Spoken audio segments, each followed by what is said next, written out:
Thank you, Rob, and good evening, Bristol family. Good to be here tonight. It was one of those days where I'd rather have stayed in bed, rather have stayed at home. I do feel slightly depressed in the world, but it's important to get out and speak truth to power and say some things that I want to say. And what I actually want to start off with is to do some libation for our ancestors and for George Floyd. We know him by name, a man who lived quite an ordinary life, but through the inhumane and brutal way that he died, caused an extraordinary occurrence in our world. Things have changed, and they changed in Bristol. And there's no way now we can ever go back. Now that we're on the road to repair, we cannot go back. So I'm going to take the rum, take the little knowledge that I have of my African roots, and pour some of this for our ancestors, and you can call your ancestors if you wish to, because this is something that is important. People do not just die, are not just dead and buried. Their spirit goes on. And the spirit of George Floyd is still there. The spirit of all of our ancestors is there. Their ancestors were there when the statue was toppled, and they were there with us when we passed the reparations motion this year on March the 2nd in City Hall. Where we are today on College Green is a sanctuary site. However, it's sandwiched in between two centres where they have committed Maangamizi crimes against people of African heritage and others, going way, way, way, way back. Slowly now on the road to redress this and try and reconcile, but I'm not always certain that these institutions understand the extent of the damage that's been done and what it's going to take to repair that. That being said, if you'll join me, I will pour some of this rum for our ancestors and for George Floyd.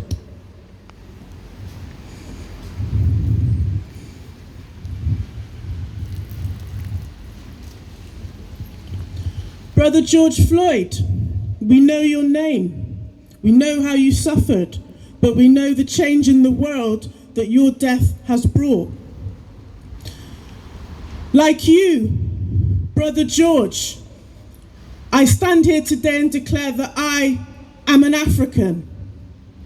And try as they might to take my culture, my name, my heritage away, I will be there to the end fighting and reclaiming that and trying to do what I can to see the change in the world that needs to happen.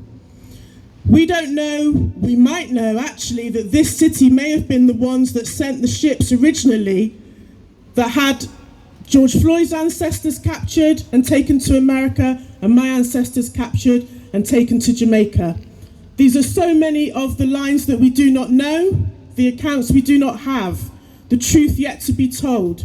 But we're starting to tell this truth. And by events that have happened, the statue been toppling, finally, we're getting to the point where we can discuss this and actually do something about it, because it isn't going to go away. That bit's done. The next thing I want to say is, as some of you will know, I stood to be Police and Crime Commissioner. And part of my manifesto was a manifesto for institutional reform, which I believe is absolutely necessary. When we talk about institutional reform, it's not just about institutional racism, which does exist. It's also about the other isms and schisms that exist in this psychotic, inhumane system that was there 400 years ago and still remains today. It's a psychotic, inhumane system that needs to be toppled. When I had a one-to-one with our outgoing Chief Constable Andy Marsh, great, all of the candidates were entitled to that. I've spoken to him before when I was Lord Mayor. Haven't got a major issue with him. Although he said to me, if I start talking about institutional reform and institutional racism, no one will be on my side. Well, too bad.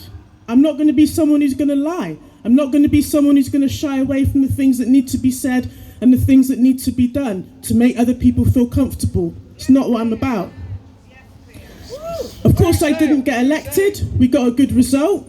So I thought, what should I do now? I still need to try and push and still need to stand and still need to put the pressure on. So let me try and join this police and crime panel that holds the PCC to account. Okay, fine, you can put your application in, they told me. They told me actually it was very good intake of applications and we haven't shortlisted you. You know what I've got to say to you? I don't care. I'm tired of thinking that I need to be endorsed by a system that will never see us as good enough. That's the fact. And today I know we have representation from Cop Watch, and I think they're doing a very good job. And I know behind me somewhere, maybe to the other side, is someone called Vince, who from a few months back started talking about having our own IAG, Independent Advisory Group, our own police panel. So I think the message I really want to say today is actually, I'm standing to say, let's have our own community panel that we hold the police to account to. Let's get our own set of things that we want to see in the police and crime plan that the Conservative PCC must do by March. If we don't stand up and say what we want, we won't get anything. So I'm putting my hand up to say I'm happy to be part of that panel, and every single meeting they have, just like full council, we need to be there to represent.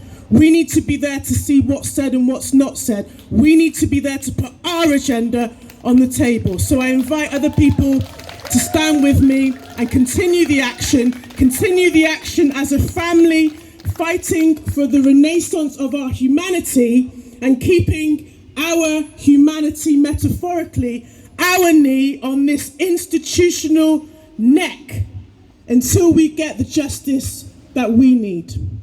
Thank you for listening.